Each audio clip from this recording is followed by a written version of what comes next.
अब बात रही जब आप पीटी क्वालिफाई कर जाते हैं तो हम मेंस का प्रिपरेशन कैसे करें। क्योंकि पीटी का रिजल्ट आने के बाद और मेंस एग्ज़ाम में बहुत ज़्यादा समय मिलता नहीं है, मुश्किल से 2.5 से 3 महीने मिल सकते हैं। तो कुछ न कुछ हमें पहले से भी प्रिपरेशन करना चाहिए मेंस का।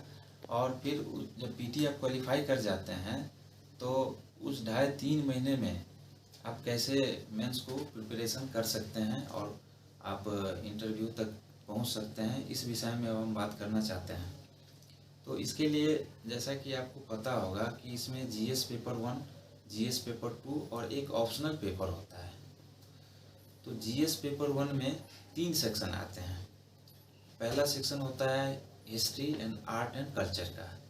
दूसरा सेक्शन होता है जो करंट अफेयर्स आते हैं, समसामयिक घटना और अंतर्राष्ट्रीय घटना से संबंधित प्रश्न आते हैं।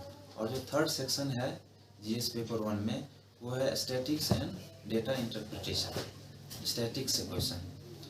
तो सेक्शन 1 से, और ये जीएस 1 पेपर 300 मार्क्स का होता है, जीएस 2 पेपर भी 300 मार्क्स का होता है और आपका ऑप्शनल पेपर भी 300 मार्क्स का होता है। इस तरह से 900 मार्क्स की रिटन एग्जामिनेशन होती है। जीएस पेपर 1 में 3 सेक्शन जो डिवाइडेड है वो हिस्ट्री सेक्शन 1 जो हिस्ट्री एंड आर्ट कल्चर है उसमें आपको 4 या 5 क्वेश्चन दिए रहेंगे जिसमें 3 क्वेश्चन को आंसर लिखना रहता है। उसी तरह सेक्शन 2 में भी 4-5 क्वेश्चन दिए रहेंगे और 3 क्वेश्चन का आंसर हमें लिखना रहता है। और स्टैट में सेक्शन 3 में स्टैट में भी 4 क्वेश्चन दिए रहेंगे, उसमें हमें 2 क्वेश्चन का आंसर देना रहता है। सेक्शन 1 और सेक्शन 2 प्रत्येक जो क्वेश्चन है उसकी जो अंक होती है 38 मार्क्स की होती है। और सेक्शन 3 स्टैट जो है 72 अंक की होती है, 2 क्वेश्चन 36 मार्क्स की, 36 मार्क्स की। तो सेक्शन 1 में जो हिस्ट्री एंड आर्ट कल्चर है उसके जो प्रश्न आते हैं वो आपको जो पुराना क्वेश्चन का ट्रेंड देखिएगा तो उसी में से आते हैं, उसमें बहुत सारी चेंजेस नहीं आती हैं हिस्ट्री वाले सेक्शन में और आर्ट एंड कल्चर वाले। तो एक बार मेंस का एग्ज़ाम देने से पहले आप प्रीवियस 3-4 साल 5 साल का क्वेश्चन देख सकते हैं। उससे आपको आइडिया आ जाएगा कि हिस्ट्री वाले सेक्शन में कैसे प्रश्न आते हैं और उस हिसाब से आप तैयारी कर सकते हैं। फिर स्टेट एंड डीआई के लिए आप बुक भी देख सकते हैं, लेकिन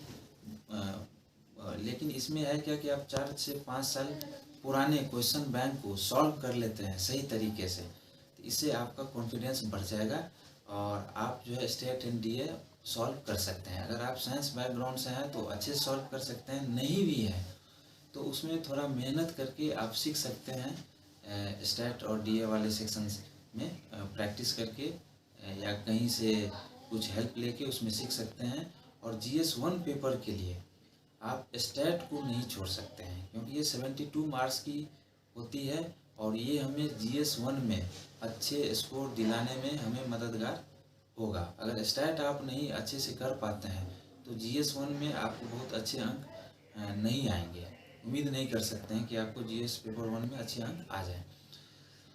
जहाँ तक ये बात है हिस्ट्री और आर्ट एंड कल्चर का हमने बात कर लिया। अब दूसरा सेक्शन आते हैं करंट अफेयर्स की। इसमें क्वेश्चन आती हैं, हो सकता है इसमें बिहार से जोड़ के भी क्वेश्चन दे और जो समसामयिक घटना घटित रही होती है उस समय उससे आपका क्वेश्चन, तो हमें ये 3 क्वेश्चन का आंसर लिखने के लिए उसी में सबसे ज़्यादा मेहनत करता है।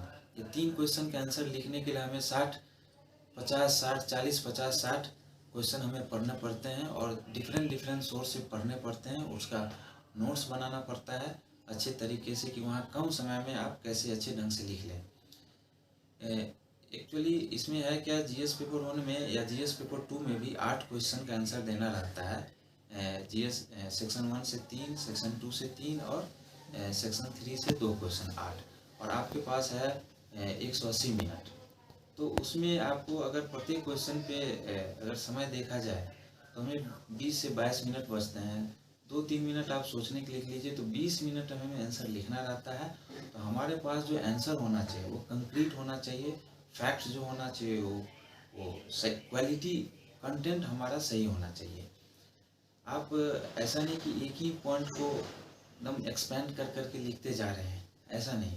अगर आपके पास फैक्ट्स हो अच्छे से तो आप हो सकता है कि आप 5-6 पेज नहीं लिख पाएँ। अगर 3 ही पेज लिख पाते हैं, 4 ही पेज लिख पाते हैं, अगर 3 पेज भी लिख पाते हैं और उसमें आपका कंटेंट है तो आपको अच्छे मार्क्स आएंगे। जैसा मैं पिछले अनुभव से और इसमें जो मेरा हुआ इस अनुभव से मैं आपको ये बात शेयर करना चाहता हूँ कि आपका आंसर पॉइंट वाइज और कंक्रीट क्वालिटी होना चाहिए उसमें।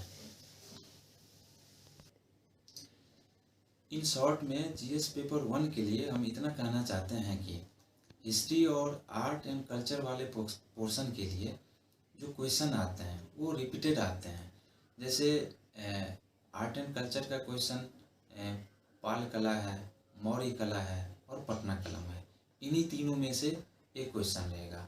आप देख सकते हैं कि 65वीं में 66वीं में क्या पूछा, उसको छोड़ के बाकी 2 कर लीजिए, वो आगे के लिए। एक क्वेश्चन आपका ये हो गया। 2 क्वेश्चन के लिए आप हिस्ट्री के जो क्वेश्चन देखने से एक किसान मूवमेंट का, एक जनजातीय आंदोलन से और एक 1857 से क्वेश्चन हमेशा आते रहते हैं। तो इस तरह से आपको हिस्ट्री सेक्शन के लिए तो चिंता ही नहीं करनी कि क्वेश्चन क्या आएगा। रहा बात स्टैट एंड ये डाटा इंटरप्रिटेशन का, तो उसके लिए आप क्वेश्चन बैंक देख सकते हैं। इसका पुराना 4-5 साल उसको सॉल्व कर लीजिए, या कहीं बुक भी आती है वो भी पढ़ सकते हैं। मेन इसमें जीएस पेपर 1 में आपको मेन करंट अफेयर्स के लिए ज़्यादा पढ़ना पड़ता है, और उसमें भी आप अगर 40 से 50 क्वेश्चन कर लेते हैं तो 3 क्वेश्चन आराम से लिख सकते हैं। उसमें आपको एक आइडिया आ जाएगा कि कौन सा क्वेश्चन प्रोबेबल है, चांसेस बन सकते हैं आने के लिए। तो ये हुआ जीएस 1 की बात। अब हम आते हैं जीएस पेपर 2 के लिए। जीएस पेपर 2 में सबसे पहले ये भी 300 मार्क्स की होती है, और इसमें भी 3 सेक्शन है। सेक्शन 1 में पॉलिटी के क्वेश्चन आते हैं, सेक्शन 2 में ज्योग्राफी और इकोनॉमिक्स के क्वेश्चन रहते हैं, और सेक्शन 3 में साइंस एंड टेक्नोलॉजी से संबंधित क्वेश्चन रहते हैं। तो सेक्शन 1 में हम पहले बात करते हैं कि जो पॉलिटी के क्वेश्चन होते हैं, पहले तो बीपीएससी पारंपरिक तरीके से क्वेश्चन इसमें पूछ रहे थे, लेकिन अभी 2-3 सालों से इसमें ट्रेंड चेंज किया है, और उन्हीं क्वेश्चन को एक नए रूप में करके और क्वेश्चन पूछा जा रहा है। और ये पॉलिटी वाले सेक्शन का अगर आंसर आप सही से लिखते हैं तो यही आपको जीएस पेपर 2 में मार्क्स दिलाने में, अच्छे स्कोर दिलाने में आपको मददगार होगा। और पॉलिटी के लिए हमें क्या पढ़ना है, आप लोग सब जानते हैं कि एम लक्ष्मीकांत की बुक हमने भी पढ़ा और आप लोग भी पढ़ रहे होंगे। ये एक तरह से बहुत अच्छी किताबें हैं, और उसको पढ़ने से हम पॉलिटी के क्वेश्चन को अच्छे तरीके से कर सकते हैं। सेक्शन 2 में जो ज्योग्राफी और इकोनॉमिक्स के क्वेश्चन आते हैं, तो उसमें आपको नई भी बुक पढ़ सकते हैं। उसमें क्या है कि कोई भी नोट्स पढ़ सकते हैं।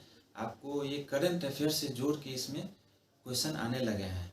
दूसरी बात, इसमें बिहार के ज्योग्राफी, बिहार के इकोनॉमिक्स से जोड़ के भी क्वेश्चन पूछने लगे हैं ये इस वाले सेक्शन में। और इसमें जो क्वेश्चन आते हैं, जैसे आपको सामान्य तौर पे पढ़ना चाहिए जो है भारत का geography of India, geography of Bihar. Geography India में जैसे हम इसका मानसून से रिलेटेड देख सकते हैं, क्वेश्चन आते हैं। इसमें फिजियोग्राफी ऑफ इंडिया, जो इसका सॉइल से क्वेश्चन आते हैं। तो मोटे तौर पे आप कुछ क्वेश्चन को कर लेने के बाद ये हमारा सेक्शन 2 का भी कवर हो जाता है। सेक्शन 3 में क्वेश्चन आते हैं कि साइंस एंड टेक्नोलॉजी से संबंधित, जैसे इसमें जो भी जैसे इसरो से संबंधित क्वेश्चन आ जाते हैं कि इसरो की क्या उपलब्धि रही है ना, पहले पूछे गए हैं। इसी तरह से साइंस एंड टेक्नोलॉजी का जल प्रबंधन में क्या उपयोगिता है, इसे क्वेश्चन आने लगे हैं। ग्लोबल वार्मिंग और क्लाइमेट चेंज ये बराबर पूछते रहे हैं। तो इसमें मोटे तौर पे आप साइंस के जो बुक हैं, जैसे दृष्टि का भी पढ़ सकते हैं, उनका अच्छा रहता है। इवन विज़न का भी जो है बुक आती है, उनसे भी देख सकते हैं। इससे हमारा ये वाला पोर्शन कवर हो जाएगा। तो मिला जुला के इसमें जो सबसे ज़्यादा आपका रहेगा वो पॉलिटी में ज़्यादा अच्छे से स्कोर कर सकते हैं आप, इसको अगर सही से लिखते हैं तो। जैसा कि मैं बताया हूँ कि बीपीएससी अब क्वेश्चन को थोड़ा घुमा के पूछने लगा है। जैसे 65वीं में ही एक क्वेश्चन आया था पॉलिटी से कि भारत का संविधान आपको एक हाथ से अधिकार देता है और दूसरे हाथ से छीनता है। तो ये हमें पहले जो बीपीएससी पूछती थी पारंपरिक रूप से पूछती थी कि फंडामेंटल राइट के बारे में लिखिए, या डीपीएसपी क्या है और इसका क्या क्या इम्प्लीमेंटेशन हुआ अभी तक। लेकिन अब इसी क्वेश्चन को जो फंडामेंटल राइट वाले सेक्शन से जो क्वेश्चन पूछा उसी को थोड़ा सा ट्विस्ट करके पूछा है।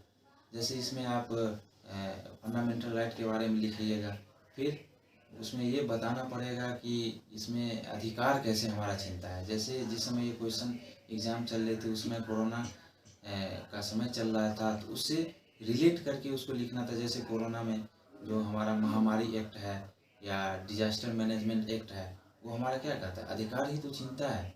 या कुछ स्पेशल केसेस हैं जिस समय हमारा अधिकार छीनता है। तो ये हमको जैसे आर्टिकल 19(1), आर्टिकल 19(1) हमें अधिकार देता है, और 19(2) वही अधिकार हमें एक रीजनेबल रिस्ट्रिक्शन वर्ड है जिसके वजह से वो अधिकार हमसे छीन सकती है सरकार और भारतीय संविधान। तो इन सब सारे पॉइंट को अगर हम अच्छे से पॉइंट लिखते हैं, ऐसा नहीं कि हमें एक मिल गया कि कोरोना महामारी इंडिकेट करना और उस पर हम लिखने लगे 1 पन्ना 2 पन्ना, तो ऐसा नहीं। बस उसको मेंशन कर दिए, 2-4 लाइन लिख दिए, तो हमें ये अच्छे मार्क गेन करने में मददगार साबित होता है।